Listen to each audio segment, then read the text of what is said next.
സംസ്ഥാനത്തെ ആരോഗ്യ മേഖലയ്ക്ക് ഒന്നാകെ നാണക്കേടുണ്ടാക്കിയ സംഭവമാണ് കോഴിക്കോട് മെഡിക്കൽ കോളേജിലെ ICU പീഡനക്കേസ്. ആശുപത്രി മുറിക്കുള്ളിൽ പോലും സ്ത്രീകൾ സുരക്ഷിതരല്ലെന്നത് ഏറെ നടുക്കമുണ്ടാക്കിയതാണ്. ശസ്ത്രക്രിയയ്ക്ക് ശേഷം ICUവിൽ ചികിത്സയിലായിരുന്ന യുവതി കഴിഞ്ഞ വർഷം മാർച്ച് 18-നാണ് പീഡിപ്പിക്കപ്പെട്ടത്. പിന്നാലെ പ്രതിയും അറ്റൻഡറുമായ ശശീന്ദ്രനെ പോലീസ് അറസ്റ്റ് ചെയ്തെങ്കിലും അതിജീവിതയ്ക്കിനിയും നീതി കിട്ടിയിട്ടില്ല. പ്രതിയെ സംരക്ഷിക്കുന്ന ഉദ്യോഗസ്ഥർക്കെതിരെ നടപടി ആവശ്യപ്പെട്ട് യുവതി സമരരംഗത്തേക്ക് ഇറങ്ങുകയാണ്. തന്നോടൊപ്പമുണ്ടെന്ന് ആവർത്തിക്കുന്ന ആരോഗ്യമന്ത്രിയിൽ നിന്നും സർക്കാരിൽ നിന്നും നീതി ലഭിച്ചില്ലെന്ന് അതിജീവിത ന്യൂസ് 18നോട് പറഞ്ഞു.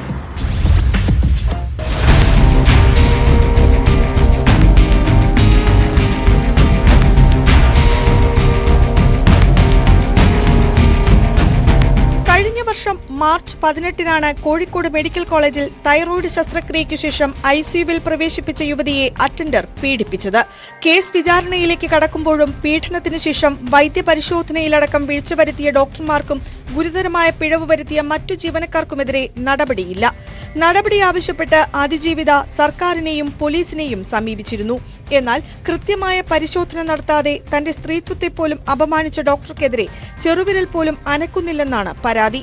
പോലീസ് നടത്തിയ അന്വേഷണത്തിലെ കണ്ടെത്തൽ പോലും ലഭ്യമാക്കിയിട്ടില്ല.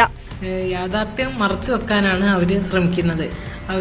അവരുടെ ഭാഗത്ത് നിന്നുള്ള വീഴ്ച പുറം ലോകം അറിയാതിരിക്കാൻ വേണ്ടിയിട്ടാണ് അവര് ഹെഡ് നഴ്സിനെ സ്ഥലം മാറ്റിയത്. അതുപോലെ ഞാൻ പരാതി കൊടുത്ത് ഒരുപാട് തവണ ഞാൻ ആരോഗ്യമന്ത്രിക്കും മുഖ്യമന്ത്രിക്കും പരാതി കൊടുത്തതാണ്. പക്ഷെ അതിലൊന്നും ഒരു നടപടി ഇതുവരെ ഉണ്ടായിട്ടില്ല. ഇപ്പോൾ 1 വർഷം കഴിഞ്ഞു ഈ സംഭവം നടന്നിട്ട്. അന്ന് കൊടുത്ത ഈ പരാതിന്മേൽ ഇതുവരെ ഒരു നടപടി എടുക്കുകയോ ആ ഡോക്ടർ KV പ്രീതിക്കെതിരെ എന്തെങ്കിലും ഒരു ചലനമോ അവരുടെ ഭാഗത്തു നിന്ന് ഉണ്ടായിട്ടില്ല. ഉദ്യോഗസ്ഥർക്കെതിരെ നടപടി ആവശ്യപ്പെട്ട് ആരോഗ്യമന്ത്രിക്ക് പലവട്ടം കത്തും സന്ദേശങ്ങളും അയച്ചു. യാതൊരു മറുപടിയും ഉണ്ടായില്ല. തനിക്കൊപ്പമുണ്ടെന്ന് ആവർത്തിക്കുന്ന ആരോഗ്യമന്ത്രി വാക്കുകൾക്കപ്പുറം നടപടികളിലൂടെ അത് തെളിയിക്കാനാണ് ശ്രമിക്കേണ്ടത്. ഈ ഹോസ്പിറ്റലിന്റെ ഭാഗത്ത് നിന്ന് വലിയ വീഴ്ചയാണ്, എനിക്ക് തരേണ്ട സുരക്ഷയിലും വലിയ വീഴ്ച വരുത്തിയെന്നൊക്കെ റിപ്പോർട്ട് ഉണ്ടായിരുന്നു. അതും വെച്ചിട്ടാണ് ഞാൻ പരാതി കൊടുത്തത് മുഖ്യമന്ത്രിക്കും ആരോഗ്യമന്ത്രിക്കും. അതൊക്കെ അവര് മൂടി വെച്ചു. എന്നിട്ടിപ്പോൾ അവർ വീമ്പളക്കി എല്ലാ മീഡിയക്ക് മുന്നിൽ അവർ പറയുന്നു അതിജീവിതയ്ക്കും വേണ്ടിയാണ് നമ്മൾ ഈ കാര്യങ്ങളൊക്കെ ചെയ്തത്, അതിജീവിതയ്ക്ക് എല്ലാ സുരക്ഷയും കൊടുത്തു. എന്ത് സുരക്ഷയാണ് അവർ എനിക്ക് തന്നിട്ടുള്ളത്? എന്ത് നടപടി അല്ലെങ്കിൽ എന്ത് നീതിയാണ് അവരെനിക്ക് തന്നിട്ടുള്ളത്? വേദനയല്ലാതെ ഈ 1 വർഷമായിട്ട് ഞാൻ പബ്ലിക്കിന്റെ മുന്നിൽ മുഖം മറച്ച് നടക്കേണ്ട ഒരു അവസ്ഥ.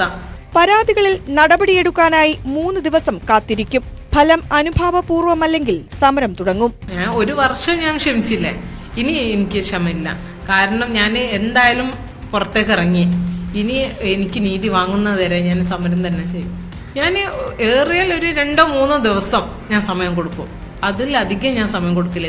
അതിജീവിതയെ പിന്തുണച്ച സീനിയർ നഴ്സിംഗ് ഓഫീസർ PB അനിതയെ ഇടുക്കി മെഡിക്കൽ കോളേജിലേക്ക് സ്ഥലം മാറ്റിയിരുന്നു.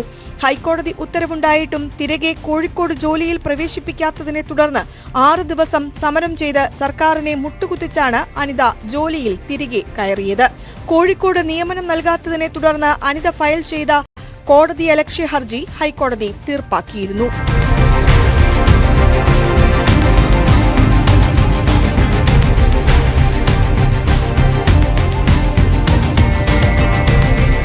ന്യൂസ് 18 കോഴിക്കോട്.